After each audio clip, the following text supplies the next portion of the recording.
Selamat menyaksikan.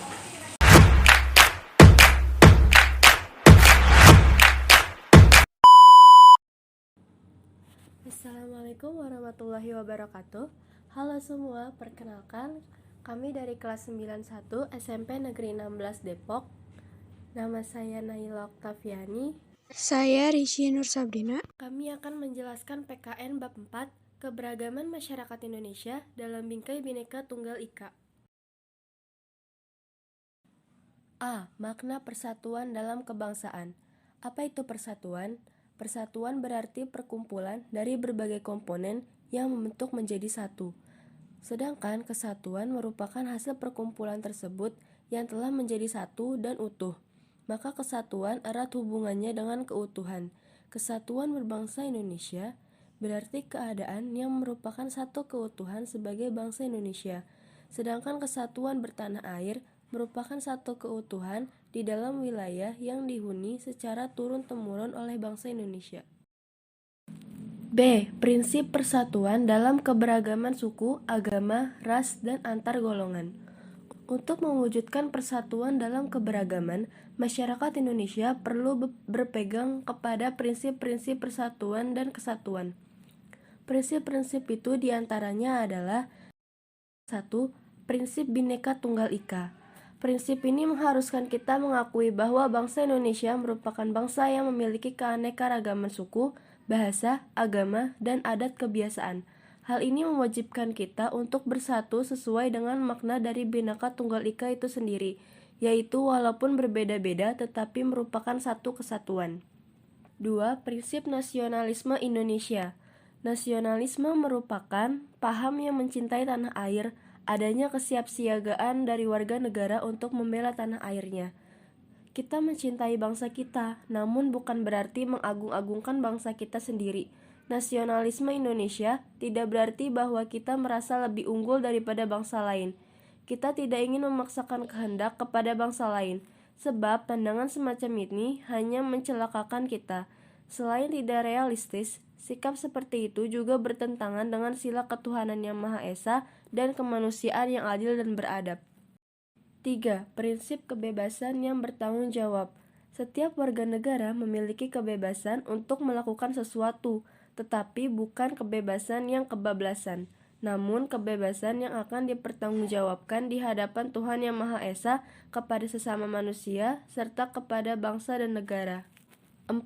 Prinsip wawasan Nusantara. Wawasan Nusantara merupakan cara pandang bangsa Indonesia tentang diri dan lingkungannya yang merupakan satu kesatuan ideologi, politik, ekonomi, sosial budaya, dan pertahanan keamanan. Dengan wawasan itu, kedudukan manusia Indonesia ditempatkan dalam kerangka kesatuan politik, sosial budaya, ekonomi, serta pertahanan keamanan. Manusia Indonesia merasa satu, senasib sepenanggungan, sebangsa dan setanah air, serta mempunyai satu tekad dalam mencapai cita-cita pembangunan nasional. 5. Prinsip persatuan pembangunan untuk mewujudkan cita-cita reformasi. Keanekaragaman atau kebinekaan merupakan suatu hal yang tidak dapat dihindari dalam kehidupan bangsa Indonesia. Kebinekaan yang terjadi di Indonesia merupakan sebuah potensi sekaligus tantangan.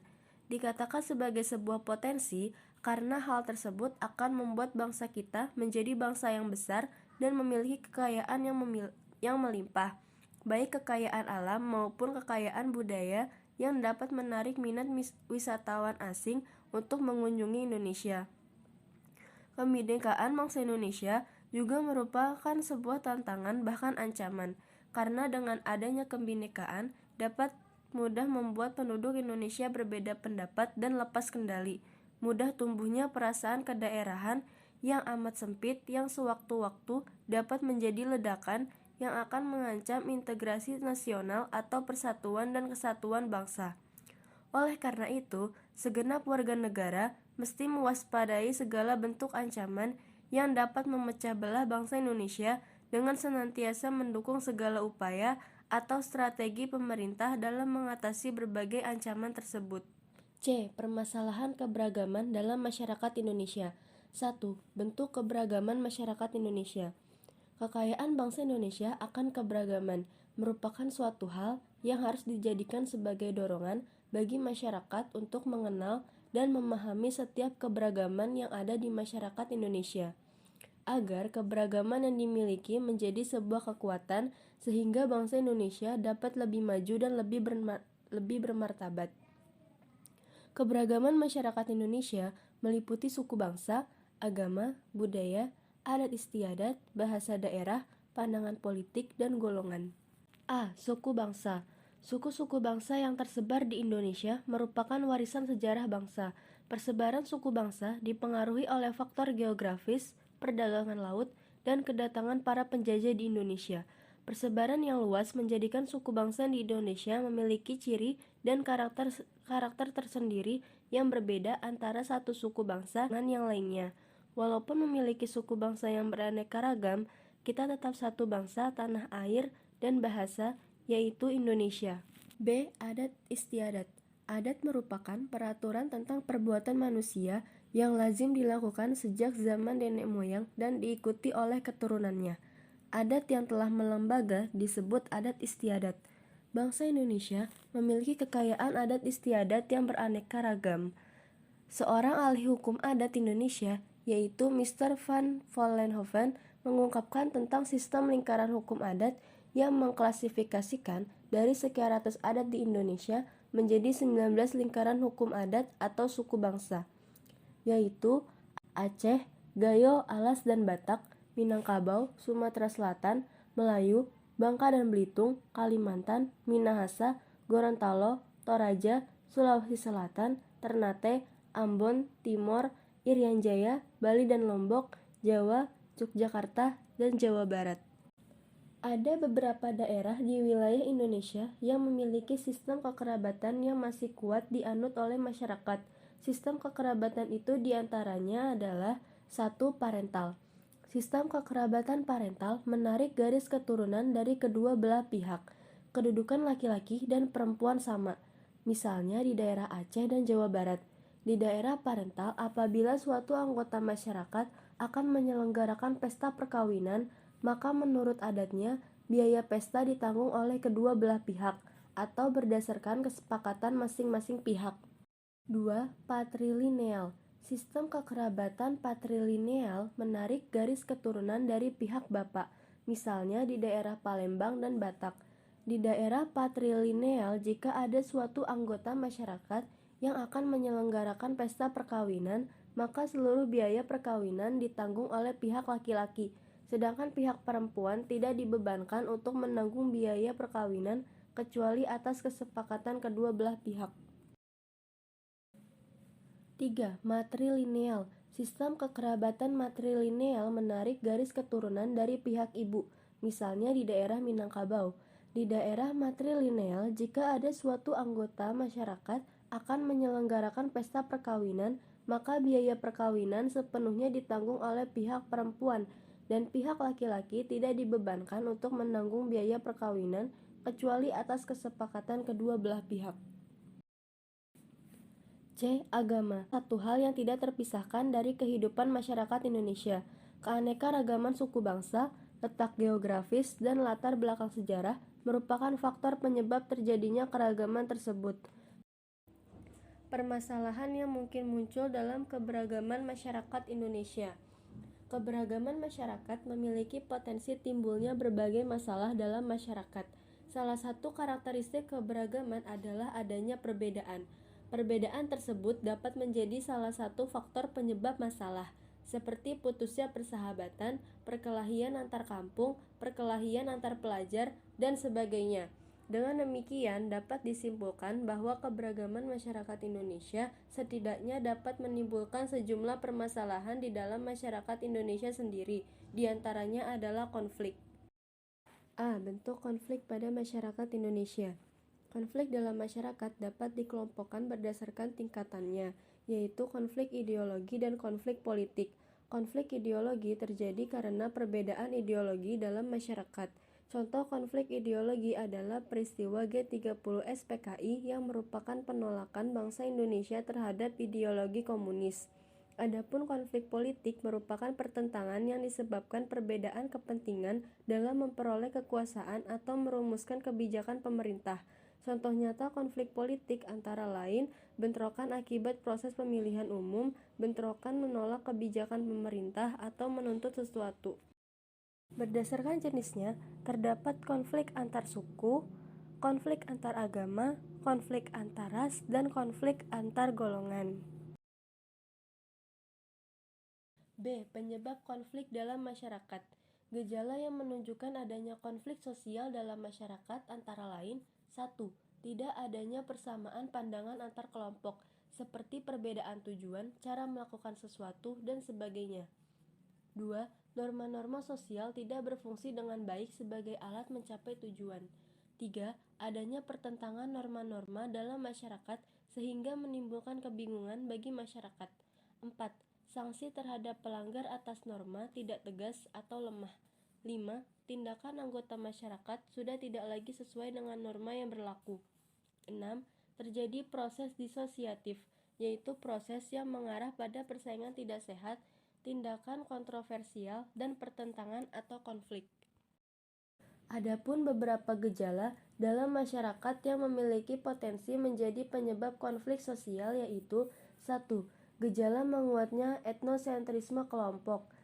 Etnosentrisme memiliki arti satu hal yang tidak terpisahkan dari kehidupan masyarakat Indonesia. Keanekaragaman suku bangsa, letak geografis, dan latar belakang sejarah merupakan faktor penyebab terjadinya keragaman tersebut. Permasalahan yang mungkin muncul dalam keberagaman masyarakat Indonesia. Keberagaman masyarakat memiliki potensi timbulnya berbagai masalah dalam masyarakat. Salah satu karakteristik keberagaman adalah adanya perbedaan. Perbedaan tersebut dapat menjadi salah satu faktor penyebab masalah, seperti putusnya persahabatan, perkelahian antar kampung, perkelahian antar pelajar, dan sebagainya. Dengan demikian, dapat disimpulkan bahwa keberagaman masyarakat Indonesia setidaknya dapat menimbulkan sejumlah permasalahan di dalam masyarakat Indonesia sendiri, di antaranya adalah konflik. A. Bentuk konflik pada masyarakat Indonesia. Konflik dalam masyarakat dapat dikelompokkan berdasarkan tingkatannya, yaitu konflik ideologi dan konflik politik. Konflik ideologi terjadi karena perbedaan ideologi dalam masyarakat. Contoh konflik ideologi adalah peristiwa G30 SPKI yang merupakan penolakan bangsa Indonesia terhadap ideologi komunis. Adapun konflik politik merupakan pertentangan yang disebabkan perbedaan kepentingan dalam memperoleh kekuasaan atau merumuskan kebijakan pemerintah. Contoh nyata konflik politik antara lain bentrokan akibat proses pemilihan umum, bentrokan menolak kebijakan pemerintah atau menuntut sesuatu. Berdasarkan jenisnya, terdapat konflik antar suku, konflik antar agama, konflik antar ras, dan konflik antar golongan. B. Penyebab konflik dalam masyarakat. Gejala yang menunjukkan adanya konflik sosial dalam masyarakat antara lain 1. Tidak adanya persamaan pandangan antar kelompok, seperti perbedaan tujuan, cara melakukan sesuatu, dan sebagainya. 2. Norma-norma sosial tidak berfungsi dengan baik sebagai alat mencapai tujuan. 3. Adanya pertentangan norma-norma dalam masyarakat sehingga menimbulkan kebingungan bagi masyarakat. 4. Sanksi terhadap pelanggar atas norma tidak tegas atau lemah. 5. Tindakan anggota masyarakat sudah tidak lagi sesuai dengan norma yang berlaku. 6. Terjadi proses disosiatif, yaitu proses yang mengarah pada persaingan tidak sehat, tindakan kontroversial, dan pertentangan atau konflik. Adapun beberapa gejala dalam masyarakat yang memiliki potensi menjadi penyebab konflik sosial yaitu 1. Gejala menguatnya etnosentrisme kelompok. Etnosentrisme memiliki arti bahan kepribadian. Kepribadian seseorang dapat berubah akibat konflik. Misalnya, anak-anak korban konflik akan menjadi pemurung, takut melihat orang lain, atau dendam. Orang yang terlibat konflik dapat menjadi beringas. D. Upaya pencegahan konflik yang bersifat SARA. Setiap masalah yang berpotensi menimbulkan konflik dalam masyarakat yang beragam harus segera diselesaikan sehingga tidak membawa akibat yang merugikan masyarakat. Upaya mengatasi masalah ini dapat dilakukan secara preventif dan represif. Cara preventif artinya upaya dilakukan untuk mencegah terjadinya masalah atau sebelum masalah terjadi. Hal tersebut dapat dilakukan dengan mengembangkan sikap toleransi, kerjasama, latihan bersama, dan sebagainya. Adapun cara represif adalah upaya mengatasi masalah pada saat atau setelah terjadi masalah. Sekian penjelasan dari kami. Mohon maaf bila ada salah kata dan banyak kurangnya. Wassalamualaikum warahmatullahi wabarakatuh. Karya dari siswa-siswi SMP Negeri 16 Depok kelas 9. Mudah-mudahan bermanfaat bagi kita semuanya. Assalamualaikum warahmatullahi wabarakatuh.